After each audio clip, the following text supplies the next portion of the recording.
Hola, muy buenas noches.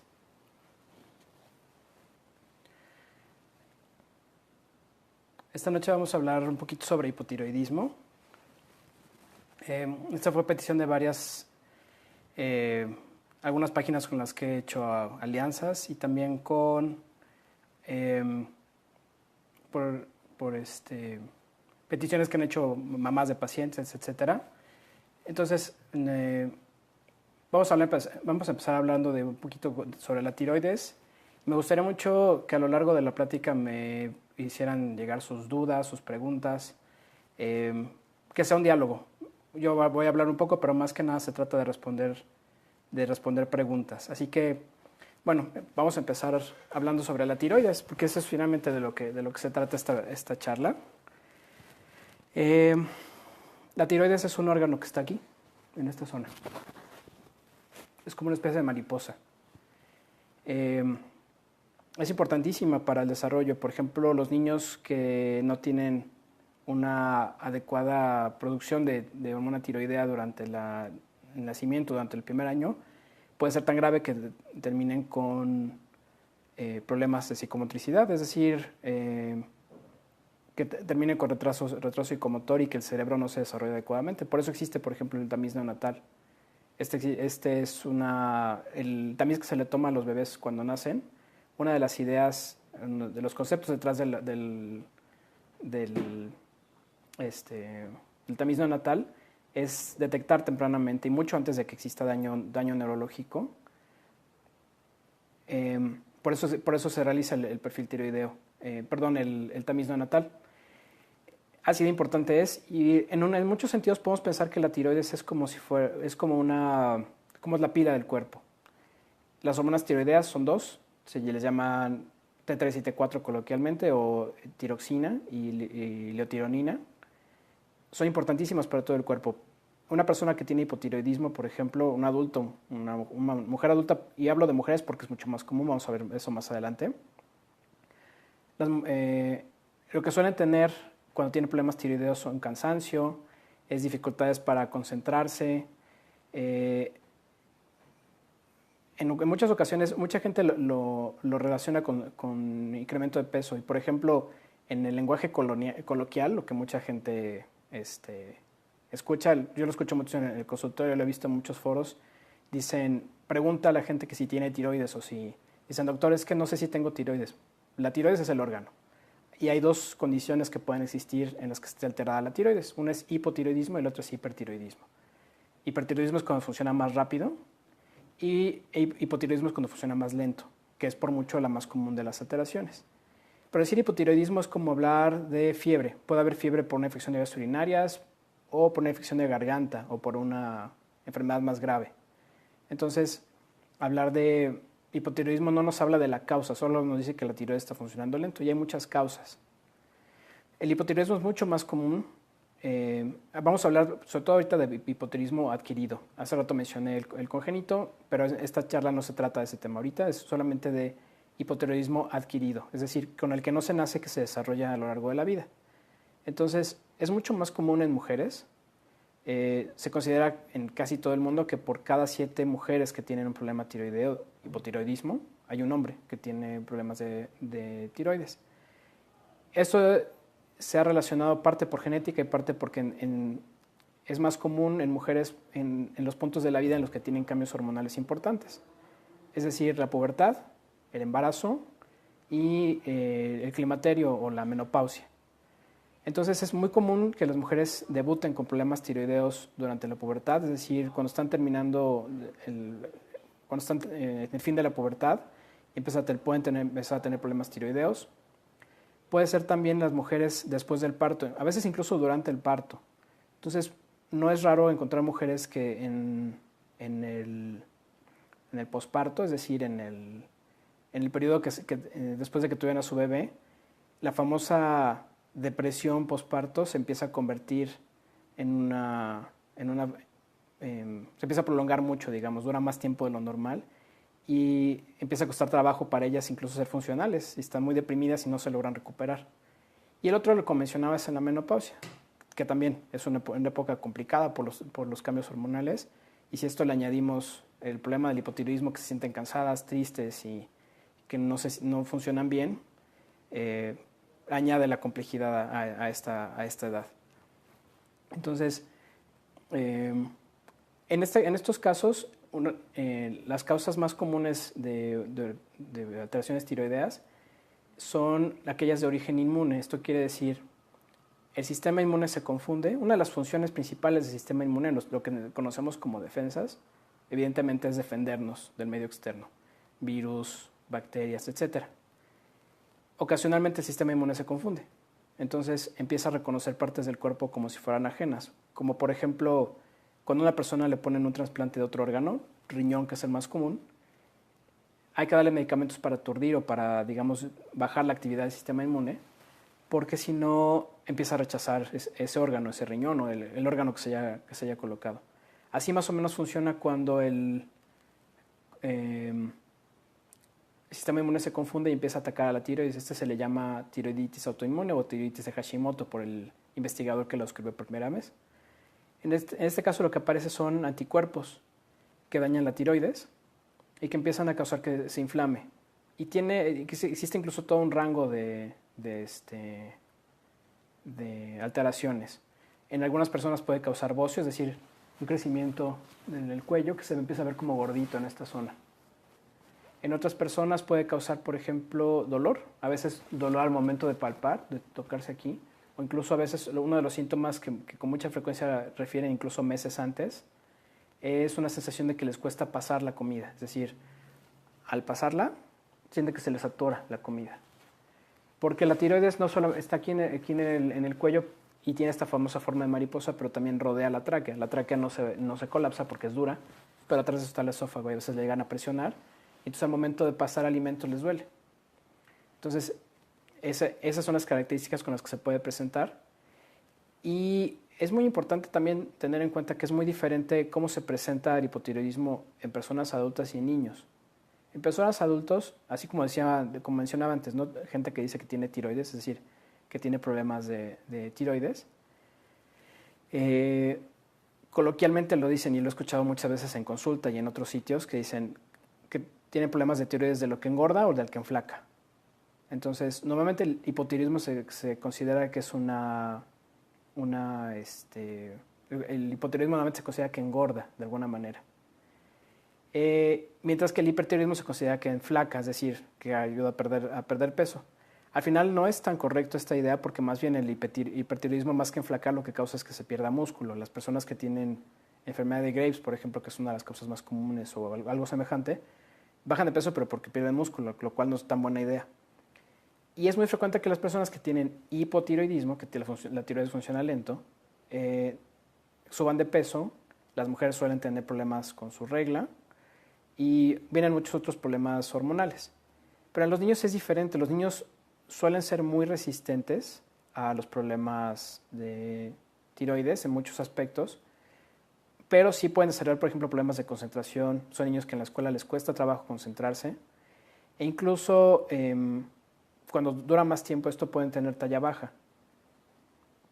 Entonces, en muchos casos pensamos que problemas de tiroides a los niños lo que les puede causar es obesidad. Por ejemplo, cuando pensamos en niños obesos o niños con sobrepeso, una de las primeras cosas que se piensan es buscar un perfil tiroideo para ver si no tiene alguna alteración ahí. Y en realidad es mucho más común que se presente como talla baja el hipotiroidismo. Entonces es importante pensar que cuando tenemos niños que tienen talla baja, lo que puede estar pasando es que tienen hipotiroidismo. Es bastante común también que se presente en todas las edades como caída de peso y como adelgazamiento de uñas. Es decir, por ejemplo, a las mujeres que tienen el pelo largo les pregunto qué tanto se les cae el cabello, porque a veces lo dejan el cabello se les queda en la almohada o en la regadera o en el cepillo, por ejemplo, así de tan fuerte que se les puede caer el pelo. En algunas ocasiones también lo que llega a suceder es que se les adelgazan las uñas y se les parten. Por ejemplo, a veces dicen, incluso al revisarlos en el consultorio se puede notar muy claramente que tienen problemas para dejarse las uñas largas, por ejemplo, o puede verse que se quiebran con mucha facilidad. Entonces, todos estos casos estamos hablando de hipotiroidismo adquirido y tenemos, todos son datos clínicos, ninguno de ellos es muy, muy específico, pero cuando vemos esto, niños que crecen poco, se les cae el pelo, personas adultas que les cuesta trabajo concentrarse, que se les cae el pelo, mujeres que tienen alteraciones de la regla, una de las cosas que hay que pensar es que haya problemas de hipotiroidismo. Como mencionaba antes, una de las causas más frecuentes es el hipotiroidismo adquirido, del hipotiroidismo adquirido son las alteraciones del sistema inmune. Entonces también es bastante frecuente que, que además de tener problemas de hipotiroidismo, en un porcentaje importante, sobre todo de niños, tenemos que estar pensando que tengan algunas otras alteraciones.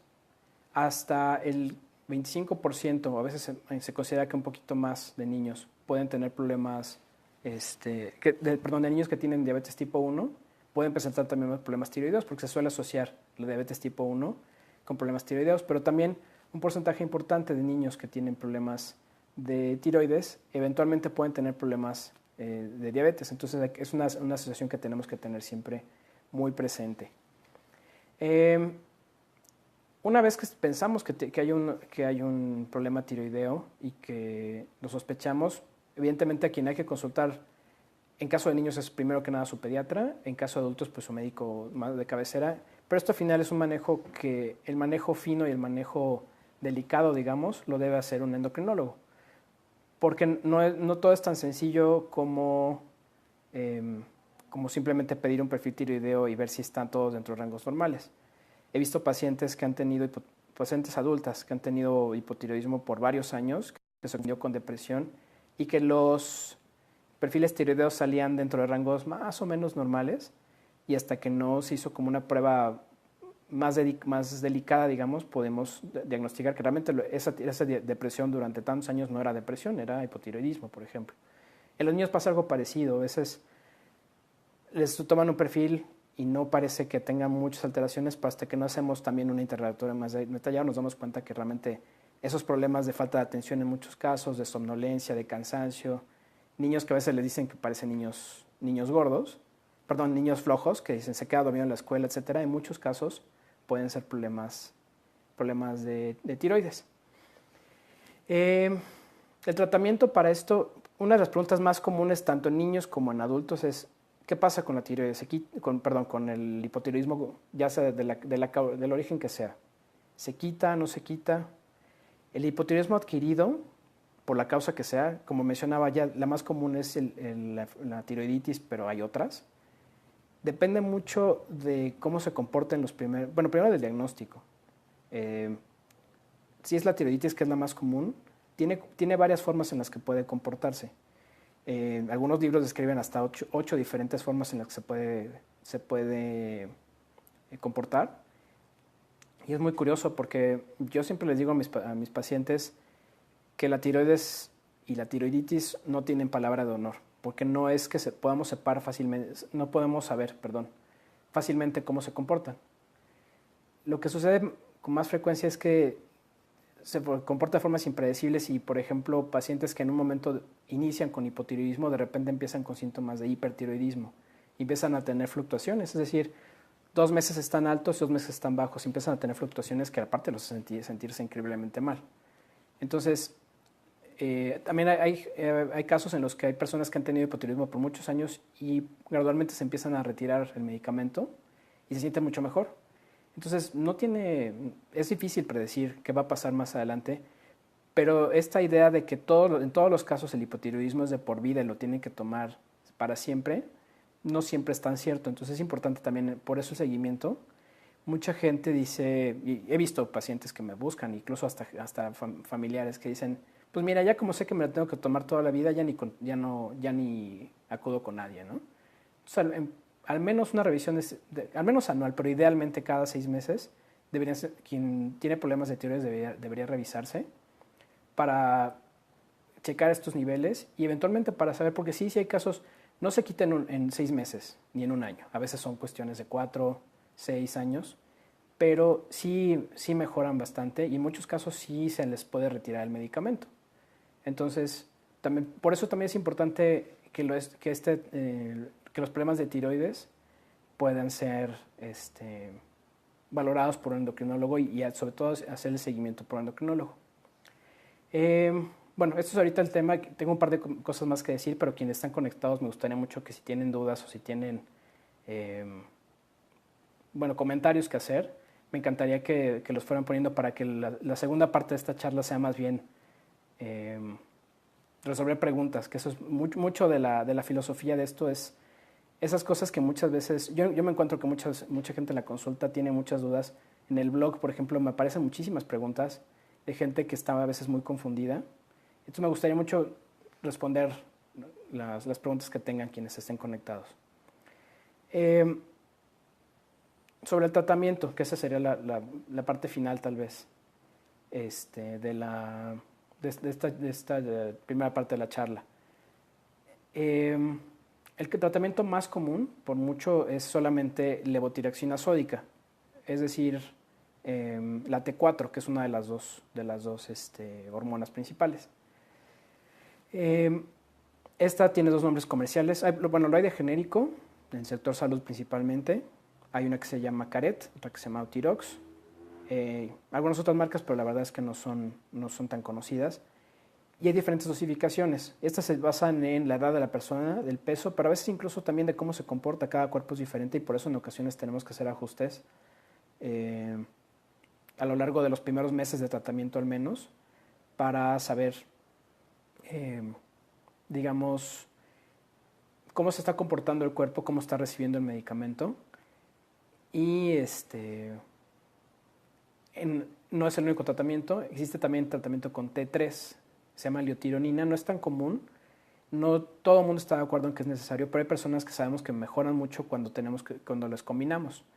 Hay varias presentaciones, la más común que se utiliza en México se llama Novotiral, que tiene los dos, T3 y T4, y esa es una buena opción. A veces necesitamos hacer combinaciones más elaboradas y hay maneras de hacerlos, pero también eso es muy de acuerdo al caso. Bueno, ya me empiezan a hacer algunas preguntas que están muy interesantes. Me pregunta aquí Heidi. Hola Heidi, saludos. Que si hay alguna relación entre hipo o hipertiroidismo y pubertad precoz. No se ha visto que haya una relación entre ambos. Lo que sí sabemos es que el hipertiroidismo acelera la maduración. Es decir,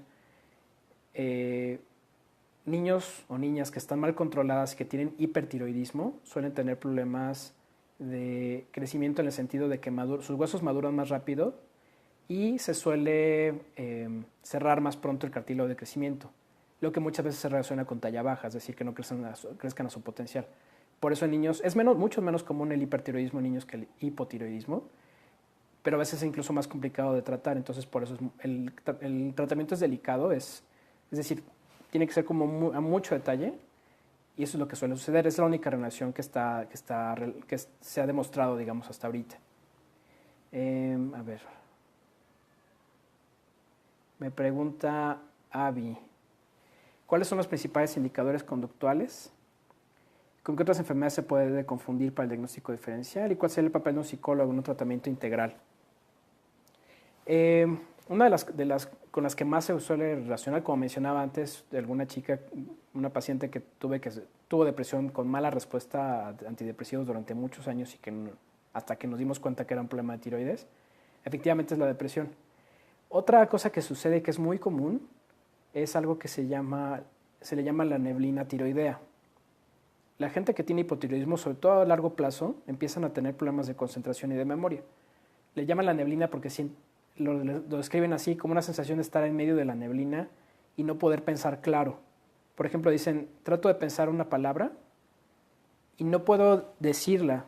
Tengo que estar pensando sinónimos o encontrar la definición, pero la propia palabra no la puedo encontrar, por ejemplo. Entonces, les cuesta mucho trabajo concentrarse y a veces incluso en temas laborales es pesado porque baja mucho su rendimiento laboral. En niños, por ejemplo, suele bajar el rendimiento escolar, entonces son niños que los empiezan a catalogar como TDAH y como problemas neurológicos, cuando realmente lo que tienen en muchos casos puede ser un hipotiroidismo muy leve. Un hipotiroidismo severo es muy notorio porque se hinchan, la piel se les pone un color cenizo o color incluso hasta amarillento. Digamos, un hipotiroidismo muy severo es difícil que dejemos pasar mucho tiempo porque es muy claro, es muy evidente, se hinchan, se ven muy mal, se quedan dormidos todo el día, etcétera. Las variables menos severas, que son las que pueden ser un poquito más difíciles de detectar, esas son las que necesitan algún manejo más elaborado. Y sobre el papel de un psicólogo en un tratamiento integral, en ocasiones sí puede ser necesario utilizar un psicólogo, sobre todo casos como muy crónicos, o como mencionaba antes, uno de los problemas principales que puede presentarse es las mujeres que tienen hipotiroidismo después del embarazo, desarrollan depresión postparto muy fuerte, que, bueno, si la asocia a la depresión, que muchas mujeres la tienen por la depresión, por la supresión de hormonas después del embarazo, más hipotiroidismo, llegan a tener cuadros de depresión muy severa que sí pueden necesitar algún tipo de ayuda. Y en algunos otros casos depende mucho, ya supongo que hay ya otras cuestiones de personalidad que sí pueden llegar a necesitar algún tipo de ayuda. Vamos a ver más preguntas. Heidi me dice que toma 2 pastillas y cuarto, ¿hay una dosis máxima? No hay una dosis máxima porque depende mucho de cada persona. Incluso hasta hay gente que desarrolla algo que se le llama resistencia a la levotiroxina y a veces necesita dosis muy altas para llegar a normalizar tanto sus síntomas como sus estudios de laboratorio. Entonces, eso es para cada quien. No hay una dosis máxima. Pregunta Sandra Herrera. Dice, yo tengo hipotiroidismo, tomo pastilla y media de Eutirox. ¿La alimentación influye en este padecimiento? Algunos casos, en algunas partes del mundo, se pueden relacionar con falta de yodo. El yodo normalmente lo consumimos de 2 fuentes, la sal yodatada y de algunos alimentos ricos en yodo, brócoli, rábano, pescados de mar, por ejemplo, que no son alimentos que consumamos en gran cantidad. O sea, nadie dice que se hace una ensalada de rábano todos los días, por ejemplo. Los pescados de mar a lo mejor son un poco más consumidos, pero lo que sí sabemos es que, y yo los he visto en la consulta y se ven a veces con más frecuencia, son estos casos de deficiencia de yodo. El yodo es la materia prima con la que la tiroides produce sus hormonas. Cuando no hay suficiente, puede llegar a casos muy graves, que algo que se llama bocio endémico, que se les crece la tiroides de una manera terrible, pero eso no es común en nuestro medio, y menos en México, que realmente sí no tenemos tanto problema con el yodo. Pero cuando la ingesta no es suficiente para lo que se necesita, es decir, para la producción diaria de hormonas tiroideas, sí puede la tiroides como entrar en un estado de funcionar lento, digamos, y producir menos hormonas tiroideas, que a veces lo que necesitan es solamente yodo. 2 cosas han contribuido a esto. Cada vez comemos menos sal de mesa. Seguimos tomando un montón de sodio porque muchos de los alimentos procesados traen sal mineral. Los embutidos, muchos de los alimentos industrializados traen sal mineral que no tiene yodo naturalmente. Y cada vez, por ejemplo, se ha satanizado mucho la sal de mesa normal, que es la que tiene yodo. Entonces, mucha gente utiliza sal de mar que viene en grano, o sales minerales, sales que del Himalaya, sal negra de Hawái, etcétera, que muchas veces no tienen la cantidad de yodo que tiene la sal común. Entonces sí me he encontrado gente que por estas prácticas de repente sí puede llegar a tener algún problema tiroideo. Ahora, otro punto sobre la dieta, se ha visto que los suplementos de selenio, y el selenio viene normalmente, es un elemento traza, viene en cantidades muy pequeñas en los alimentos, en algunos vegetales y sobre todo en los frutos secos llegan a venir pequeñas cantidades. En teoría el selenio, mejor controlado, o sea, la mejor forma de tomarlo es en forma de suplementos de 200 microgramos al día. Se ha visto que llega a proteger la tiroides de desarrollar hipertiroidismo o tiroiditis más bien. Esas son las 2 cosas que tienen que ver. Mucha de la gente que desarrolla obesidad por el hipotiroidismo lo que tiene más bien son problemas a veces de depresión que la están enmascarando con alimentación, ¿no? Que compensan lo que comen con más bien la depresión con lo que comen. Y por eso es común que suban mucho de peso. Eso es lo que hay de relación, digamos, que puedo mencionar sobre la alimentación y la tiroides. Silvia Carolina López dice que yo tomo 2,5, es mucha dosis. Lo mismo que les mencionaba Heidi, depende de cada persona. Carmen López nos dice, sí, después de mi embarazo me detectaron hipotiroidismo, mi hija está propensa a tener hipotiroidismo también. Dice, y si teniendo hipotiroidismo me embaracé de nuevo, mi niño igual puede ser propenso a tener hipotiroidismo. Es una muy buena pregunta porque es muy común que me pregunten, mis hijos lo pueden heredar. Hay una tendencia a heredarlo, pero no es una sentencia, o sea, no es un hecho que lo van a heredar. Sí es importante que al primer síntoma que alguno de los niños, bueno, sean niños o sean adolescentes, tengan, por ejemplo, talla baja, caída de pelo, lo que mencionaba antes, hay que sospecharlo, pero no necesariamente el que los papás o la mamá principalmente tenga un problema tiroideo lo va a heredar. Digamos, aumenta un poquito el riesgo, pero no es, como menciono, no es una sentencia, digamos. Eh,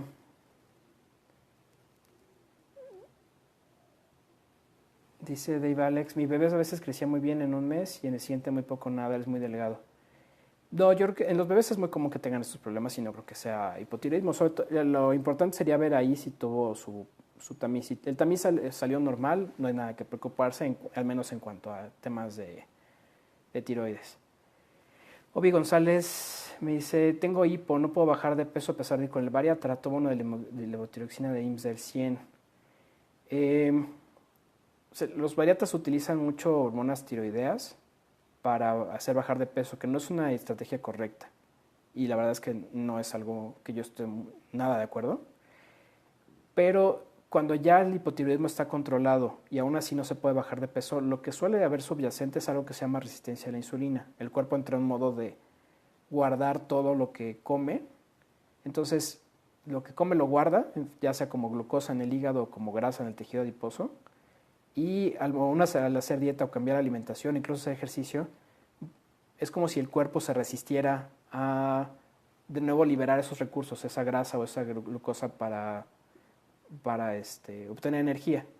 Entonces, para eso hay que hacer otro tipo de estrategias que incluyen nuevamente ejercicio más intenso, dietas que no son las comunes de solamente bajas en calorías y en algunos casos utilizar medicamentos como metformina. Pero eso sí, mi recomendación, y perdón que lo diga, yo no conozco muchos bariatras que sean muy confiables. Eso, si hay un tema de bajar de peso, yo preferiría que fuera visto por un endocrinólogo.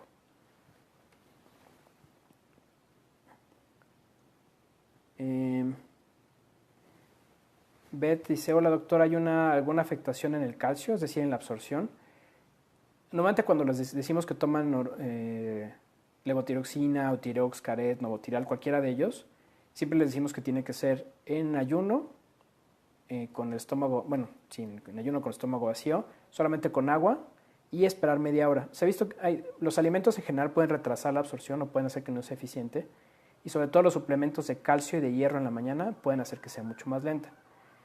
Ahora, sobre alterar la absorción de calcio propiamente, no. Es más común que haya... Lo que sí puede haber es que se relaciona al hipotiroidismo es deficiencia de vitamina D. Entonces, suplementando vitamina D, esa absorción del calcio mejora mucho, los niveles de calcio mejoran y cualquier cosa relacionada con huesos y con deficiencia de calcio mejora también. Dave Alex dice, ¿qué tipo de examen debe hacer para descartar algún problema? Mi esposa tiene algunos de los síntomas que aparecieron después del embarazo. Pues un perfil tiroideo. Idealmente tiene que ser, como mencionaba antes, tiene que ser interpretado por un médico, porque no es tan fácil a veces interpretar los perfiles tiroideos, pero al menos sí, al menos tomar un perfil tiroideo y con eso pueden tener una buena idea de qué está pasando.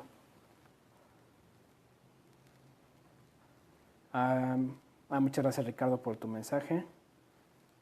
Tiene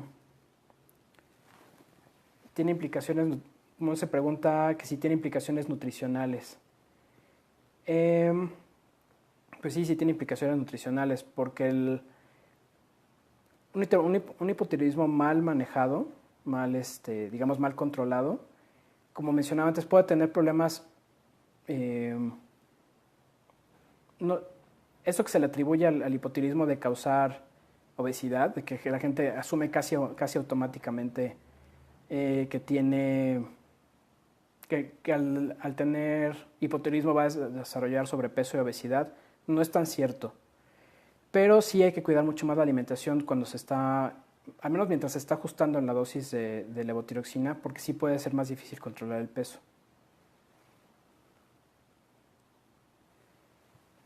Em, Dice Karen Hernández que se acaba de conectar. Dice, seguro ya lo contestó, pero ¿cuáles son las causas o qué detona el padecimiento?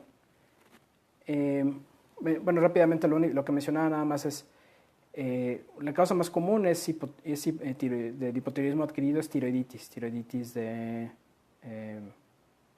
Hashimoto, que es autoinmune.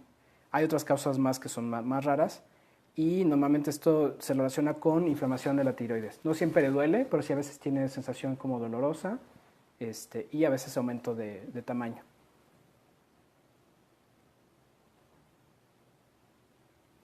Dice Tania Mariel, hola doctor, mi niña tiene diabetes tipo 1 hipotiroidismo y a veces le dan taquicardias. ¿Tiene que ver con el hipotiroidismo? Puede ser. Una de las cosas que sucede con el hipotiroidismo es no siempre se comporta igual. Digamos, no es que la tiroides ya esté noqueada y ya no funciona o funciona un 0%, por ponerle una cifra. La tiroides acaba funcionando. Lo que hacemos es que funciona, por poner una cifra, al 30, al 50%, y lo que les damos normalmente como suplementación es lo que les falta, el 50% o el 70% que les hace falta. Entonces, pero este mismo porcentaje que está funcionando la tiroides, lo que le queda, puede fluctuar, y puede fluctuar en el transcurso de diferentes meses. Entonces, a veces que funciona al 30, a veces que funciona al 50, y normalmente se puede ir ajustando. Pero a veces, especialmente en pacientes que tienen una gran cantidad de anticuerpos, que eso es común en los niños y niñas que tienen diabetes tipo 1, tienen una especie de picos, como que de repente la tiroides libera gran cantidad de hormona tiroidea, entonces a veces tienen estos eventos de taquicardia, sudoración, nerviosismo, temblores en las manos, por ejemplo.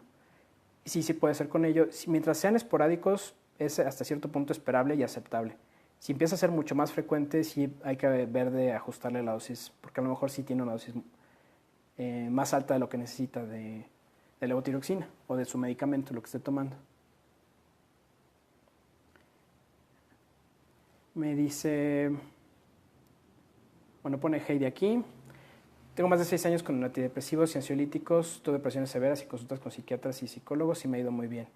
Sí, efectivamente, en algunos casos, como la pregunta que nos hacen antes sobre el tema de hacer una integración o de hacer un manejo, digamos, integral, sí, en algunos casos, por ejemplo, a veces si juntamos la depresión que puede causar el hipotiroidismo con un diagnóstico de cáncer de tiroides, por ejemplo, en adultos, en niños también los niños tienen cáncer de tiroides, sí puede ser muy complicado por las propias dificultades de ambas enfermedades, tanto del hipotiroidismo como del cáncer. Entonces sí puede ser necesario un manejo más integral, psiquiatra, psicólogo, terapias, otro tipo de cuestiones para ayudarles mejor.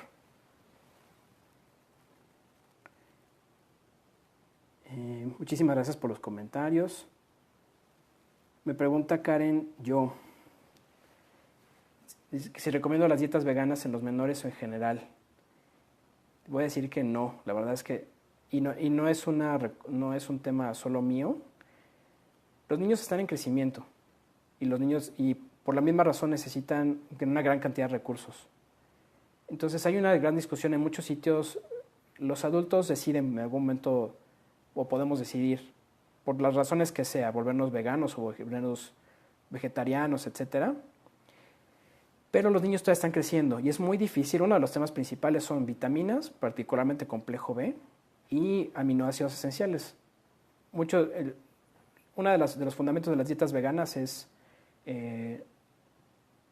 reemplazar las proteínas de origen animal con más proteínas de origen vegetal. Las proteínas de origen vegetal tienen menor cantidad de aminoácidos esenciales y generalmente no los alcanzamos. Entonces, por eso distintas academias, la Sociedad Europea de Gastroenterología, la Academia Americana de Pediatría y muchas otras han dado recomendaciones, y en todas ellas lo que se dice es, evidentemente no podemos prohibir a los padres lo que ellos decían hacer con sus hijos, pero no son nada recomendables este tipo de dietas para los niños hasta que no dejen de crecer.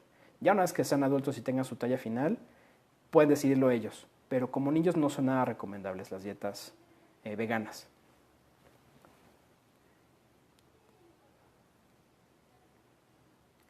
Dice Obi González, me recomendaron tomar la levotiroxina en la noche después de 2 horas del último alimento. Depende de cada quien. Yo generalmente no me gusta recomendarla en la noche porque suele darles insomnio o suele darles molestias, digamos, en la noche. Generalmente se prescribe en la mañana, pero también depende de cada persona. No sé por qué circunstancia particular la habrán recomendado así, pero generalmente yo la mando en la mañana. Muchas gracias, Alex Pineda. Saludos.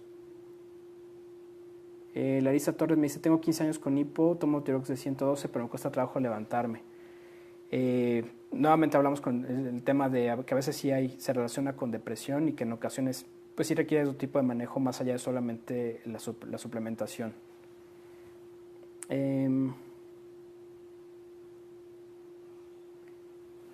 Alex pregunta, ¿el tamiz neonatal en las instituciones tarda mucho reportar su resultado? ¿Vale la pena seguirlo tomando o será mejor hacerlo privado, ya no es tan caro? Sí, es una buena pregunta. Al final, las instituciones tienen que ser más ágiles, eso es la verdad de la vida. Pero bueno, se considera que hasta un mes es un tiempo razonable para dar un informe de tamiz neonatal. 2 meses así como máximo. Por ejemplo, el estándar en muchos sitios es 40 días, en muchos países, incluso en Europa, por ejemplo, es 40 días. Mientras sea un resultado que sabemos que va a llegar a los 40 días y que sea confiable, creo que es importante que lo sigan haciendo en las instituciones privadas. Ahora, si tenemos niños que tenemos sospechas, porque la mamá tiene hipotiroidismo, porque la mamá tomó levotiroxina durante el embarazo por cualquier razón, o algo que nos haga sospechar que sí lo tenemos, pues sí hay que pedirlo por fuera para tener el resultado más rápido. Muchas gracias, Alex. Saludos. Fabiola Ramírez nos pregunta, ¿cómo se puede bajar de peso con el hipotiroidismo y cuál es la mejor alimentación? Una vez que se controla el hipotiroidismo, ya no es un fenómeno para bajar de peso. Más bien hay que buscar otras estrategias y como mencioné antes, es muy común que el hipotiroidismo se relacione con resistencia a la insulina. Entonces, más bien hay que complementar la estrategia con, digamos, al hipotiroidismo, al tratamiento del hipotiroidismo tenemos que añadirle tratamiento con algo que rompa la resistencia a la insulina, además de las recomendaciones de ejercicio vigoroso y de dieta, ¿no? Muchísimas gracias.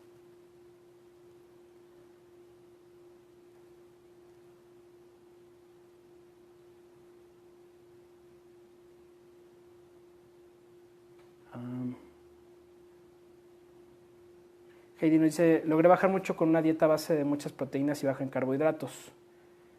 Dice, pero muchos dicen que no es muy recomendable. También es una estrategia, es algo muy parecido a una dieta sin llegar a ser cetogénica, pero sí puede ser una buena estrategia, pero siempre necesita monitoreo muy estrecho, no es algo que uno puede, no se recomienda que uno lo haga solo.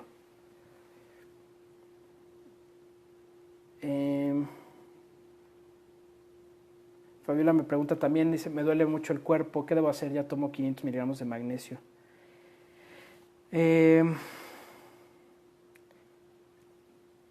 El dolor, este es un tema también bastante frecuente cuando hablamos de hipotiroidismo. Mucha gente presenta algún tipo de dolor crónico.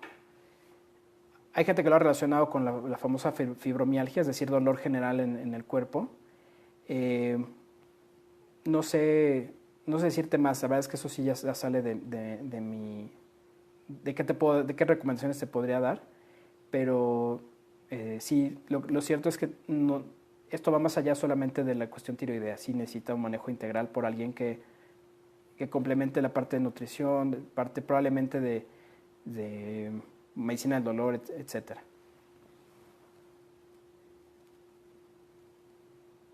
Y pues creo que ya se terminaron las preguntas.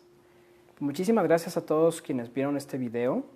La idea es seguir haciendo estos pequeños videos una vez por la semana o una vez cada 15 días con temas que puedan ser interesantes y sobre todo hacer interacciones para resolver preguntas. El blog está lleno de mucha gente que tiene dudas de mucho tipo con ellos mismos y con sus hijos. Y bueno, lo que podamos ayudarles me va a dar mucho gusto. Gracias por estar aquí y